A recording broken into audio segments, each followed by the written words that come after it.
Hey guys, and welcome back to this channel. In this video I'll be showing you guys how you can create this aesthetically pleasing video edit on CapCut PC. So select your video and have it as a 1:1 or any aspect ratio you like really.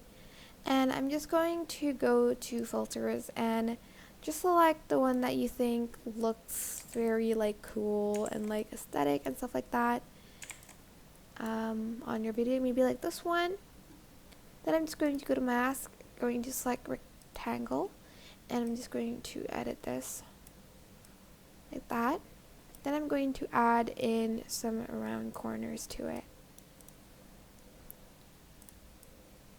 And then here you can write in song lyrics or other stuff.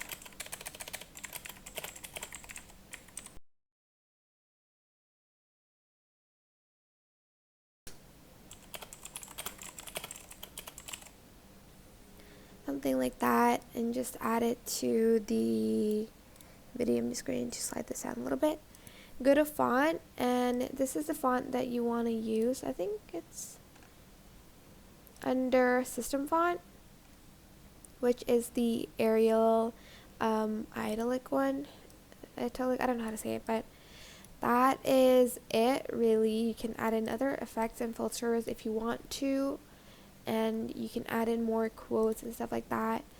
But this is just an example, of course. I don't know any good quotes, but I hope this tutorial was helpful for you guys. Don't forget to like, comment, share. Also subscribe to this channel if you haven't done that already. If you have any questions, just leave it in the comment section down below, and I will try my best to answer them all for you guys. And if you found this video helpful, please click the thanks button above the description box down below. Thank you so much for watching. Bye!